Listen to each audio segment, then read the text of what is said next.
క్రైస్తవులమైన మనము దేవుని వాక్యాలు వల్లివేస్తూ మాట్లాడుట, ప్రార్థించుట చేయుట సహజం. అయితే ఆ వాక్యాలు మన జీవితంలో క్రియాశీలకం కావటం ముఖ్యం. ఉదాహరణకు దేవుడు మనతో ఉన్నాడు, దేవుడు మనలో ఉన్నాడు, దేవునికి అసాధ్యం లేదు మొదలైనవి.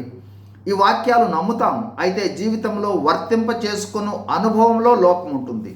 ఈ సమయంలో ఒక వచనమును ఉదాహరణగా చూద్దాం. కీర్తనల గ్రంథము 55:22. నీ భారము యెహోవా మీద మోపము, ఆయనే నిన్ను ఆదుకొనును, నీతిమంతులను ఆయన ఎన్నడును కదలనీయడు. ఈ వాక్య ఆధారంగా నూతన జన్మ అనుభవం ద్వారా నీతిమంతులుగా తీర్చబడిన మనము, ప్రభువా నా భారము మీ మీద వేస్తున్నాను అని ప్రార్థిస్తాం. ప్రార్థన తర్వాత కళ్ళు తెరిస్తే మన భారం మన మీదే ఉంటుంది. ప్రభువు మీద వేశాను అని ప్రార్థించిన తర్వాత కూడా మన చింత పోదు, మన ఆలోచనలు పోవు, భారము పోదు.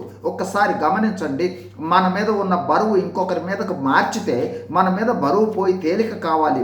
అట్లాగే మన భారం ప్రభువు మీద వేస్తే ఆ భారం మన మీద ఉండరాదు. దానికి సంబంధించిన చింత, ఆలోచన మన మీద ఉండకూడదు. మరెందుకు మన మీద నుండి ప్రభువు మీదకు వెళ్ళడం లేదు? ప్రభువు మన భారం భరించుటకు సిద్ధంగా ఉన్నారు. మనము భారం వేస్తున్నాము అని అంటున్నాం, కానీ భారం వేయం. ఎందువల్ల?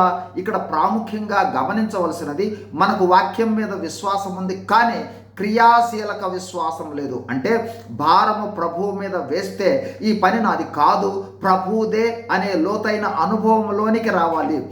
ఆత్మీయ లోతైన అనుభవాలు సులువుగా రావు.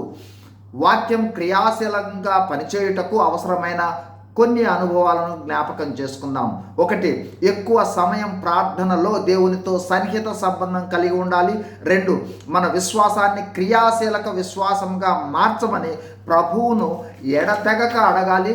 3, మనం సంపూర్ణంగా దేవునికి అప్పగించుకోవాలి.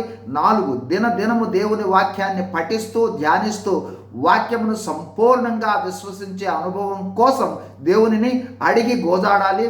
5, ఎల్లప్పుడూ కృతజ్ఞత అనుభవం కలిగి ఉండాలి. కృతజ్ఞత కలిగి ఉంటే మన పక్షంగా దేవుడు చేసిన కార్యాలు ఎల్లప్పుడూ జ్ఞాపకంలో ఉంటాయి. తద్వారా విశ్వాస స్థాయి ఎదుగుతుంది. 6, మరి ముఖ్యంగా సంఘ సహవాసం అనేది ముఖ్యం. అన్నిటికన్నా విశ్వాసమునకు కర్త అయిన ప్రభువుపై సంపూర్ణంగా ఆనుకునే అనుభవము, ప్రార్థన అనుభవము, అప్పగించుకునే అనుభవాల ద్వారా క్రియాశీలక విశ్వాసం పొందుకొనగలము.